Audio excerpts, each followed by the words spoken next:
చూస్తే ఢిల్లీలో కోచింగ్ సెంటర్లో ప్రమాదంపై విద్యార్థులు ఆగ్రహం వ్యక్తం చేస్తున్నారు. రాత్రి నుంచి విద్యార్థులు కోచింగ్ సెంటర్ ముందు బైఠాయించి ఆందోళన చేపడుతున్నారు.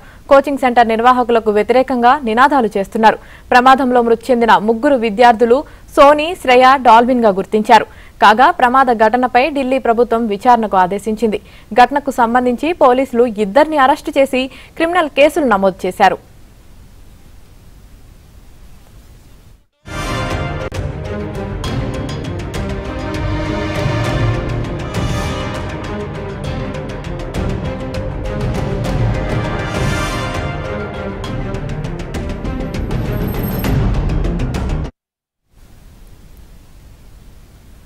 పాత రాజేందర్ నగర్ లోని రావ్ ఐఏఎస్ స్టడీస్ సెంటర్ వద్దకు భారీ వరద నీరు ముట్టించింది.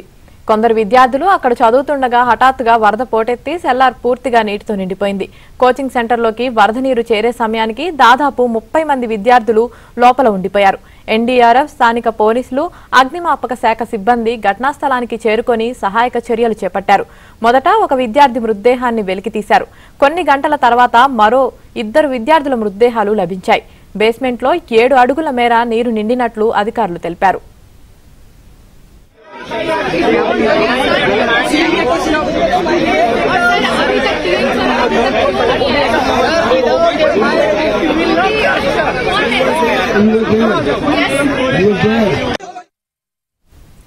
కాగా దేశ రాజధాని ఢిల్లీలోని ఓల్డ్ రాజేందర్ నగర్ లోని సివిల్స్ కోచింగ్ సెంటర్ నిర్వహిస్తున్న భవనంలోకి వరద నీరు చేరడంతో 3 విద్యార్థులు మృతి చెందడం తీవ్ర కలకలం రేపుతుంది.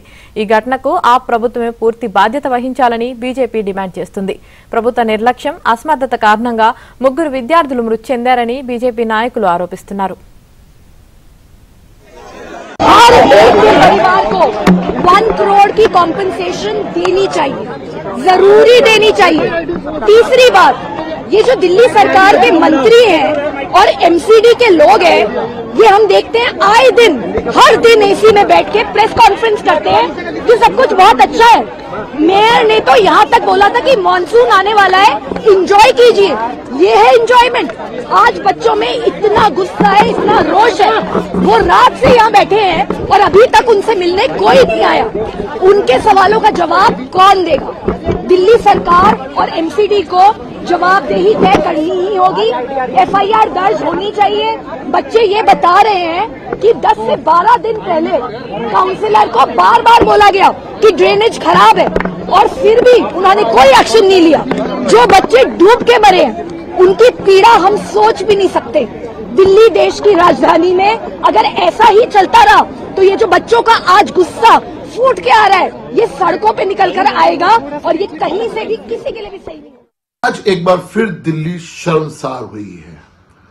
हम सब दिल्ली वाले आज शर्मसार हुए हैं। उसका कारण है कि एक बार फिर जो घटना हुई है ओल्ड राजेंद्र नगर में, जिसमें 3 मासूम बच्चों को अपनी जान देनी पड़ी है, उसका कारण सिर्फ एक ही है, अरविंद केजरीवाल की नाकामी, अरविंद केजरीवाल का भ्रष्टाचार। जिस प्रकार से जो खबर लगी है कि बच्चे और वहां के लोकल रेजिडेंट कई दिन से कह रहे थे कि यहाँ का ड्रेनेज को आप साफ करिए, यहाँ पानी बहुत भर रहा है, लेकिन वहां के विधायक और अरविंद केजरीवाल की सरकार ने उसको अनसुना किया और 3 बच्चों को, 3 मासूम बच्चों को जो आईएएस बनने के लिए यहाँ आए थे, उनको अपनी जान देनी पड़ी।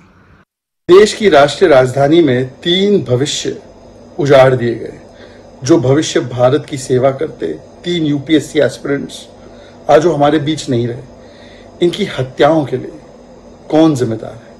ये घटना नहीं है, ये राज्य प्रायोजित हत्याएं हैं। क्योंकि वहां पर वो क्लासेस इस प्रकार से कैसे चल रही थी, किसकी अनदेखी थी?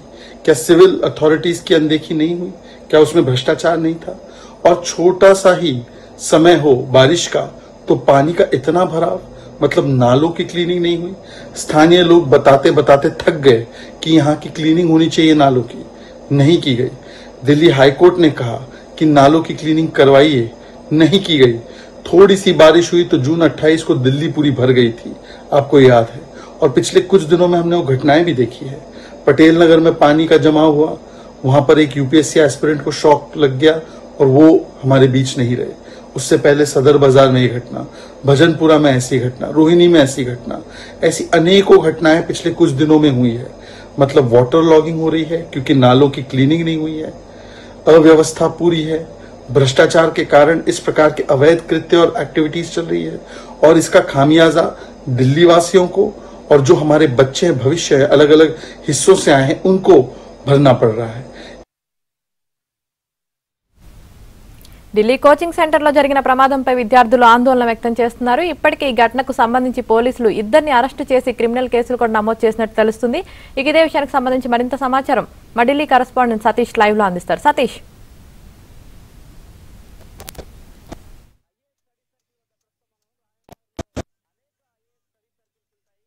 స్టడీ సర్కిల్స్ ఉంటాయి, ఇక్కడే వాజీరామ్ లాంటి ఫేమస్ స్టడీ సర్కిల్స్ అయితే ఉంటాయి. కానీ రావుస్లో నిన్న పెద్ద ఎత్తున కూడా ఢిల్లీలో వర్షాల కారణంగా, అదేవిధంగా ముఖ్యంగా ఐఏఎస్ స్టడీ సర్కిల్ నిర్వహిస్తున్న నిర్వాహకుల కారణంగా ముగ్గురు మరణించారంటే కూడా అత్యంత బాధాకరమైన విషయం. ఐఏఎస్ చదువుకొని ఐఏఎస్లు కావాలనే ఆలోచనతోనే ఢిల్లీ వచ్చిన విద్యార్థులు వారంతా కూడా మృతి చెందారు. దాదాపు 30 మంది వర్షం వస్తున్న సందర్భంలో వారంతా లైబ్రరీలో ఉన్నారు. కేవలం అందులో మాత్రం ముగ్గురు మాత్రం బయటికి రాలేకపోయారు. 2 మహిళలు, ఒక యువకుడుగా ఉన్నట్టు కూడా అధికారులు చెప్తున్నారు. ప్రస్తుతం మనం రావుస్ ఐఏఎస్ స్టడీ సర్కిల్ వద్ద ఉన్నాం, రాజానగర్లో ఉంది.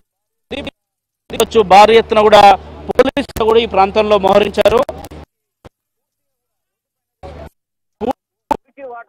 ఒక్కసారిగా స్టడీ సెంటర్ లోకి వెళ్ళిన సందర్భాలు కూడా చూసాము. రోడ్డుకు అసలు లెవెల్లో కట్టారు. ముఖ్యంగా ఇందులో మానవ తప్పిదం పెద్ద ఎత్తున కూడా కనిపిస్తుంది. జనరల్ గా బిల్డింగ్ లోపల పైన క్లాసులు నిర్వహిస్తుంటారు, కానీ స్టడీ సర్కిల్ కి సంబంధించి ప్రధానంగా లైబ్రరీ కావచ్చు, అదేవిధంగా విద్యార్థులకు పాఠాలు నేర్పించే ప్రదేశం. ప్రస్తుతానికైతే అది అండర్ గ్రౌండ్ ప్రాంతంలో ఉంది. దాదాపు 7 మీటర్ల లోతులో ఉందనేది కూడా విద్యార్థులు చెప్తున్నారు. ఆ 7 మీటర్ల లోతులో ఉండడం కారణమే ప్రమాదానికి గల కారణాలనే అంశాన్ని కూడా స్పష్టంగా తోటి విద్యార్థులు కూడా చెప్తున్నారు. ఇప్పుడు ఆ విజువల్స్ అన్ని కూడా సోషల్ మీడియాలో కొంత చక్కర్లు కొడుతున్నాయి. వరద ఉధృతి నేరుగా రోడ్డు మీద ప్రవహిస్తూ ఒక్కసారిగా సెంటర్ లోకి వెళ్ళినాయి. అత్యంత కొంత కన్స్ట్రక్షన్ సంబంధించి ముఖ్యంగా నిర్వాహకుల లోపం పెద్ద ఎత్తున ఇందులో ఉన్నదని చెప్తున్నారు. నిన్న సాయంత్రం 7:15 ప్రమాదం జరిగింది. ప్రమాదం జరిగిన వెంటనే పోలీసులకు ఇన్ఫార్మ్ చేయడంతో పాటు అటు ఫైర్ స్టేషన్ సిబ్బంది సైతం కూడా ఇన్ఫార్మ్ చేశామని, ఎవరు కూడా త్వరితగతిన స్పందించలేదనే అంశాన్ని కూడా మరికొంతమంది విద్యార్థులు చెప్తున్నారు. ఒకరు కాదు, ఇద్దరు కాదు, ఏకంగా ముగ్గురు ఈ ఘటనలో మృతి చెందారు. ముఖ్యంగా ప్రధానంగా ఇందులో 2 యువతులు ఉన్నారు, మరొక వైపు యువకుడు కూడా ఉన్నారు. వారందరినీ కూడా వెంటనే ఆర్ఎంఎల్ హాస్పిటల్ తరలించారు, కానీ వాళ్ళు ప్రాణాలని కాపాడలేని పరిస్థితి నెలకొంది. మరోవైపు పెద్ద ఎత్తున కూడా మొదట ఎంసీడీ ఏ విధంగా పర్మిషన్ ఇచ్చింది, ఎంసీడీ పర్మిషన్ ఇస్తే బిల్డింగ్ నిర్వాహకులు అండర్ గ్రౌండ్లో ఏ విధంగా లైబ్రరీ కావచ్చు, ఇతర సదుపాయాలు ఏ విధంగా నిర్వహిస్తారు, పర్మిషన్ తీసుకున్నప్పుడు ఏ అంశాలు ఇందులో పేర్కొన్నారు, పర్మిషన్ అనంతరం ఎట్లా బిల్డింగ్ నిర్మాణం చేశారనే అంశాన్ని కూడా ఇప్పుడు పెద్ద ఎత్తున తలెత్తుతుంది. నిన్న సాయంత్రం నుంచి కూడా విద్యార్థులంతా కూడా రాజేందర్ నగర్లో బారులు తీరారు. వారంతా కూడా చూడొచ్చు. మనం ఓవైపు రాజేందర్ నగర్లో ప్రధాన సెంటర్లు ఐఏఎస్కి సంబంధించిన అకాడమీ సెంటర్లన్నీ కూడా విజువల్స్ యావత్ భారతదేశం నుంచి కూడా అనేక రాష్ట్రాల నుంచి కూడా పెద్ద ఎత్తున కూడా వారంతా కూడా ఐఏఎస్ సివిల్స్ కి ఇక్కడ ప్రిపేర్ అయ్యేందుకు వస్తుంటారు. వారి పరీక్షలంతా కూడా ఇక్కడ నిర్వహిస్తుంటారు. చూడొచ్చు, వందలాదిగా విద్యార్థులంతా కూడా రోడ్ల పైకి వచ్చి వాళ్ళంతా కూడా ఆందోళన వ్యక్తం చేస్తున్నారు. నిన్నటి నుంచి కూడా ఇదే పరిస్థితి నెలకొంది. ఈ రోజు ఉదయాన్నే క్యాండిల్ ర్యాలీ సైతం కూడా ప్రారంభించారు. క్యాండిల్ ర్యాలీ సైతం ప్రారంభించిన సందర్భంలో నిర్వాహకుల లోపం చాలా స్పష్టంగా కనిపిస్తుందన్న అంశాన్ని కూడా చెప్తున్నారు. ఒకరు కాదు, ఇద్దరు కాదు, వందలాదిగా విద్యార్థులంతా కూడా రోడ్లపైకి వచ్చి ఆందోళన వ్యక్తం చేస్తున్న ఘటనలు మనం చూస్తున్నాం. ప్రస్తుతం అయితే చూడొచ్చు, రిజల్ట్స్ లో స్టూడెంట్స్ అంతా కూడా ఆందోళన వ్యక్తం చేస్తున్నారు. ముఖ్యంగా ఐఏఎస్ స్టడీ సర్కిల్ నిర్వహించిన రావుస్ పైన చర్యలు తీసుకొని దాంతో పాటు ఈ లోపాల గల కారణాల వరకు కూడా చర్యలు తీసుకోవాలనే అంశాలు కూడా పెద్ద ఎత్తున డిమాండ్ చేస్తున్నారు. నిన్న సాయంత్రం ఘటన జరిగితే ఈ రోజు వరకు అధికారులు కావచ్చు, అదేవిధంగా రాష్ట్ర ప్రభుత్వం, ఢిల్లీ ప్రభుత్వం పాటు ఇతర కేంద్ర ప్రభుత్వం సంబంధించిన అధికారులు ఎవరు కూడా స్పందించలేదని కూడా ఆందోళన వ్యక్తం చేస్తున్నారు. విద్యార్థులంతా కూడా బైఠాయించిన విజువల్స్ కూడా మనం చూడొచ్చు. పూర్తిగా కూడా నిన్న సాయంత్రం నుంచి కూడా ఇదే ఎత్తున ఆందోళన కొనసాగుతుంది. ఆందోళన నిన్న నుంచి కూడా కంటిన్యూ చేస్తున్నారు. మరోవైపు ముఖ్యంగా చనిపోయిన ముగ్గురు యువతులకు కూడా న్యాయం చేయాల్సిందిగా కూడా పూర్తిగా కూడా చూస్తున్నారు. వారి మనం విధ్వంసం చూడొచ్చు, ఆందోళన చేస్తున్న విద్యార్థులను చూడొచ్చు. ఎన్నో సాయంత్రం నుంచి కూడా ఇదే పరిస్థితి నెలకొంది. పూర్తిగా ఇట్లాంటి ఘటనలు రాయనగర్లో అనేక ప్రదేశాల్లో, మొత్తానికి అయితే ఐఏఎస్ స్టడీ సర్వీస్ సెంటర్ లో ప్రధానంగా అనేక ప్లేసుల్లో కూడా అండర్ గ్రౌండ్ లోనే పెద్ద ఎత్తున కూడా లైబ్రరీలు నిర్వహిస్తుంటారు. విద్యార్థులు నిత్యం కూడా వచ్చి లైబ్రరీలో గంటల పరిధి కూడా లైబ్రరీలో జరుపుకుంటారు, చదువుకుంటూ ఉంటారు. కానీ నిన్న జరిగిన ప్రమాదం మొత్తం రాజనగర్తో పాటు కరోల్బాగ్లో అనేక ప్రాంతాలు, పటేల్ నగర్, ఈ 3 ప్లేసెస్లలో కూడా పెద్ద ఎత్తున ఐఏఎస్ స్టడీ సర్వీస్ సెంటర్స్ ఉంటాయి. వారంతా కూడా పెద్ద ఎత్తున ఆందోళన వ్యక్తం చేస్తున్నారు. ముఖ్యంగా ఎంసీడీ రాష్ట్ర ప్రభుత్వం ఏ విధంగా పర్మిషన్ ఇచ్చింది, పర్మిషన్ ఇస్తే ఎందుకు పర్మిషన్కి సంబంధించిన అంశంలో ఆ బిల్డింగ్ నిర్మాణం జరిగేటప్పుడు ఎందుకు పరిశీలించలేదని కూడా ఆందోళన చేస్తున్నారు విద్యార్థులంతా కూడా. పూర్తిగా మనం విజువల్స్లో చూడొచ్చు, ఒక్కొక్కరుగా వచ్చి డిమాండ్ చేస్తున్న విజువల్ చూడొచ్చు. వందలాదిగా పోలీసులు కూడా మోహరించారు. ఎక్కడ కూడా విద్యార్థులను రోడ్ వెళ్లకుండా కట్టడి చేసే ప్రయత్నం కూడా పోలీసులు చేస్తున్నారు. మరోవైపు ఢిల్లీ ప్రభుత్వం మాత్రం ఇప్పటి వరకు కూడా మంత్రులకు సంబంధించి ఎవరు కూడా వాళ్ళ మంత్రులంతా కూడా ఇక్కడికి వచ్చి విద్యార్థుల బాధ ఏంటి, అసలు విద్యార్థులకు జరిగిన అన్యాయం ఏంటనే అంశం పైన కూడా ప్రభుత్వం మాట్లాడకపోవడంతో కొంత యూపీ సివిల్స్కి ప్రిపేర్ అవుతున్న విద్యార్థులంతా కూడా రోడ్లపై బైఠాయించి ఆందోళన చేస్తున్న విజువల్స్ను మొత్తం మనం చూడొచ్చు. కరోల్బాగు, రాజేంద్ర నగర్, పటేల్ నగర్ అనేక ప్రాంతాలలో సివిల్స్కి సంబంధించిన కోచింగ్ సెంటర్స్ ఉంటాయి. లక్షల రూపాయల కోచింగ్ సెంటర్లకు వెచ్చించి మరి వారు ఇక్కడ యూపీఎస్సీకి ప్రిపేర్ అవుతుంటారు. ఐఏఎస్ అకాడమీలు ఏవైతున్నాయో వారు సరైన సదుపాయాలు విద్యార్థులకు కల్పించలేదు. అందులో భాగంగానే రావుస్ ఐఏఎస్ స్టడీ సర్కిల్ నిర్వహించిన ఘటనలో మొత్తం 3 విద్యార్థులు మృతి చెందారు. ఆ విద్యార్థులంతా కూడా వివిధ రాష్ట్రాలకు చెందిన వారు ఉన్నారు. ఇక్కడ తెలంగాణ, ఆంధ్రప్రదేశ్ సంబంధించిన విద్యార్థులు అయితే ఎవరు లేరు. కానీ మృతులు చెందిన వారిలో 3 అందులో 2 మహిళలు, ఒక యువకుడు ఉన్నట్టు కూడా చూస్తుంది. మరోవైపు మరికొంతమందిని కూడా మనం చూడొచ్చు. ఇక్కడ భారీ ఎత్తున పోలీస్ బలగాలు సైతం పూర్తిగా విజువల్స్ లో చూడొచ్చు. వాళ్ళందరినీ కూడా कहाँ से आए आप? बिहार से। कैसे हुआ घटना?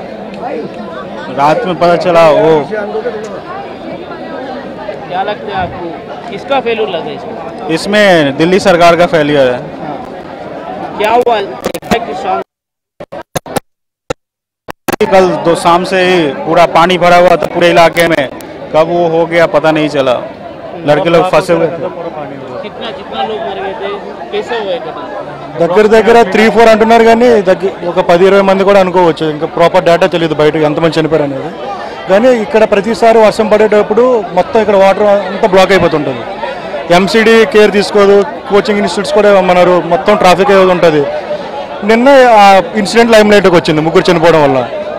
అంటే బ్రదర్, మీరు చాలా రోజు అంటే తెలుగు వారు ముఖ్యంగా ఎట్లా అనిపిస్తుంది? ఐఏఎస్ ఇన్స్టిట్యూట్ నిర్వహించినప్పుడు లైబ్రరీలు అన్ని కూడా కిందనే ఉంటాయి కదా, అది ప్రమాదానికి అది కూడా ప్రాబ్లం అయితే బయటకు వచ్చింది.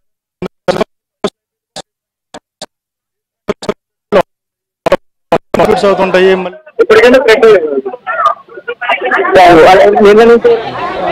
నిన్న నుంచి ఎవరైనా వచ్చారా మిమ్మల్ని ఇంత ఆందోళన వ్యక్తం చేస్తున్నారు? అంతా మీడియాలో హైలైట్ అయిన తప్ప ఇక్కడ వరకు ఎవరు వచ్చి చెప్పలేదు. డేటా ప్రాపర్ డేటా ఎవరికి తెలియదు ఎంతమంది చనిపోయారు అనేది. ముఖ్యంగా మన తెలుగు రాష్ట్రాలకు సంబంధించి ఎవరైనా ఉన్నారా మీకు తెలిసిన ఫ్రెండ్స్ కానీ? దీంట్లో ప్రెసెంట్ తెలుగు రాష్ట్రాల నుంచి ఎవరేం లేరు. నార్త్ ఇండియన్స్ చనిపోయారని వచ్చింది డేటా. చూడాలి మరి ఇంకా మొత్తం ఎంతమంది చనిపోయారు తెలిస్తే అప్పుడు. చాలా మంది నైట్ ఏమన్నారంటే మీడియాకి తెలియకుండా 4-5 కూడా బాడీస్ తీసుకెళ్లారు అనేసి అట్లా అంటున్నారు. మీరు డిమాండ్ చేస్తున్నారు కదా, ఏం డిమాండ్ చేస్తున్నారు అసలు? ప్రాపర్ డేటా తెలియాలి. ఇక్కడ ఎంసీడీ అసలు కేర్ తీసుకోవట్లేదు. ఇక్కడ రూమ్స్ కూడా అట్లనే ఉంటాయి, మొత్తం కంజెస్టెడ్గా ఉంటాయి. రూమ్ రెంట్ కూడా చాలా హై ఉంటుంది. నార్మల్ మిడిల్ క్లాస్ ఫ్యామిలీకి అయితే చాలా కష్టం ఇక్కడ వచ్చి ప్రిపేర్ చేయాలంటే. కానీ తప్పదు, మొత్తం ఫెసిలిటీస్ కూడా అంతగా ఏం లేదు. దాన్ని అంత చేయాలి. మొత్తం బేస్మెంట్ ముందు క్లోజ్ చేయాలి ఎక్కడైనా సరే. ఎప్పటికైనా సరే ఇది చిన్నదే, ఇంకా పెద్ద అయ్యే అదే అవకాశాలు కూడా ఉన్నాయి. మరికొంతమంది విద్యార్థులు కూడా మనతో ఉన్నారు, వారితో కూడా ప్రయత్నం. मैं दृष्टि का स्टूडेंट हूँ. मैं कल शाम में 6:30 बजे के आसपास ऑप्शनल क्लास था, उससे निकला हूँ और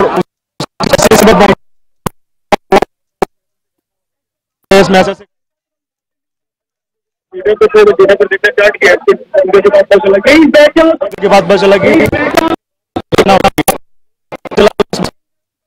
बच्चे और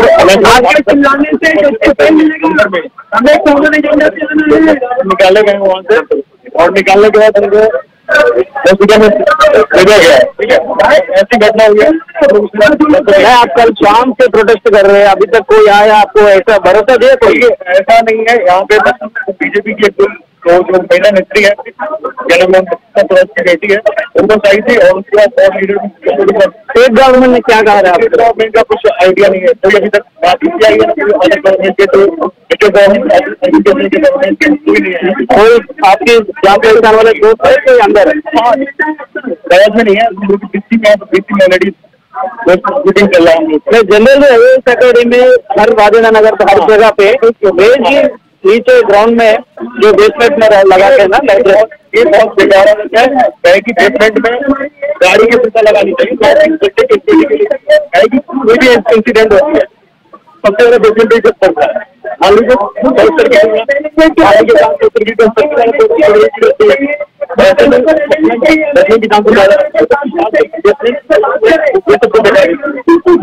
థ్యాంక్ యూ। ఇది ఓవరాల్ అయితే విద్యార్థులు పెద్ద ఎత్తున ఆందోళన వ్యక్తం చేస్తున్నారు. ఒక్కరు కాదు, ఇద్దరు కాదు, ఏకంగా వేలాదిగా సివిల్స్ కి ప్రిపేర్ అవుతున్న వారంతా కూడా రాజేంద్ర నగర్ రోడ్లపైకి వచ్చి ఆందోళన వ్యక్తం చేస్తున్నారు. నిన్న సాయంత్రం నుంచి కూడా పెద్ద ఎత్తున ఒక ఘటన జరిగితే ఇప్పటి వరకు చర్యలు లేవు. ముఖ్యంగా రాష్ట్ర ప్రభుత్వంలో ఉన్న మంత్రులు ఎవరు కూడా ఇక్కడికి వచ్చి విద్యార్థుల బాధలు ఏంటని తెలుసుకోలేదు. ముఖ్యంగా రాజేంద్ర నగర్ లోని అనేక ఐఏఎస్ సెంటర్లలో ప్రధానంగా ఇదే సమస్య ఉంది. ప్లేస్మెంట్ కింద విద్యార్థులకు బోధన చేస్తుంటారు, ఖచ్చితమైన రూల్స్ ఏ ఇన్స్టిట్యూట్ కూడా పాటించడం లేదంటూ కూడా చాలా మంది విద్యార్థులు ఆందోళన వ్యక్తం చేస్తున్నారు. అసలు చనిపోయిన వాళ్ళు ముగ్గురే అని అంటున్నారు, కానీ అంతకు ముందుకు ఘటన జరిగినప్పుడు మరో 4 బాడీలను కూడా బయటికి తీసుకువెళ్ళినట్టు కూడా ఇక్కడ ఉన్న విద్యార్థులంతా కూడా చెప్తున్నారు. ఇది ఇక్కడ తాజా పరిస్థితి. Right, thank you Satish.